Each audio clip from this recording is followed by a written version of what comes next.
Hey, Len Erickson here with another Purveyor of Light tip. I've got a good topic actually today.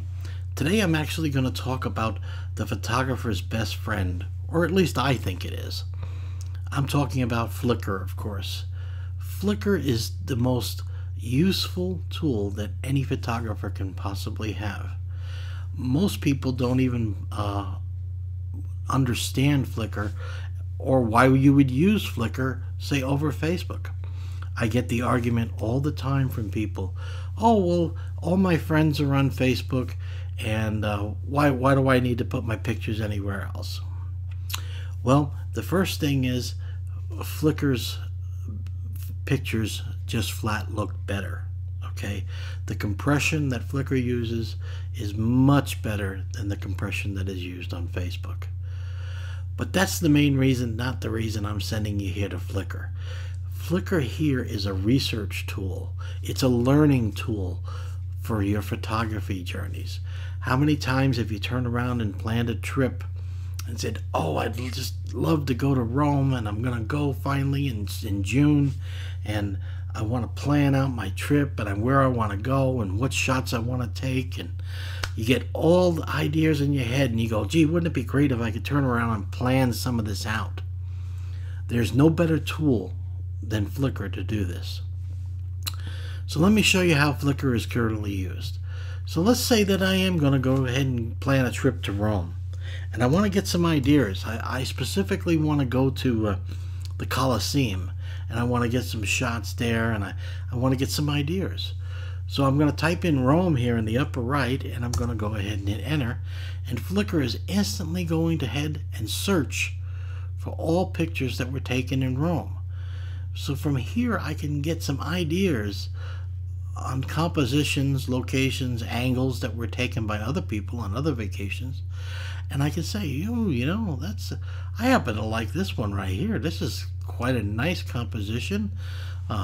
Taken at night here, I actually like this quite a bit. Now you'll notice here in Flickr at the bottom, I can come down here and I can tell when the picture was taken. I can even hover over the map and actually find an exact location of where it was, what angle it was taken from. I can tell the camera settings. All the camera's exit information is here. I can tell this was shot by a Canon S2. It was f6.3. It was a 10-second exposure, ISO 50. Okay, I can even get more information by hitting show information, and I can get more excess information than I care to even know about. I can tell everything about the shot. Now this is a tremendous learning tool. This helps me plan for my trips, and it helps me also get an idea of what I need to prepare for, or what are good settings to start out with. Okay, so when I get to a location, I can start with these settings and then adjust for my lighting conditions when I come there. Another example here is the location. When I click that, I'm going to be brought to a map, and it's going to give me the location, and it's going to show me pictures that were also taken around the same location. So when I come in, I can come in and just select where I want, and I can select the pictures, and I can see the different locations on how pictures were taken in the same area. It lets me really research what I want to do. Okay, so hopefully this is starting to give you some ideas how Flickr can be so useful. Let's do another example. Let's do Lake Tahoe. Let's say I'm going to go up to Lake Tahoe and do some photographing. So I hit Lake Tahoe and I search for it, and here we are. We got a whole mixture of beautiful pictures that were taken at Lake Tahoe.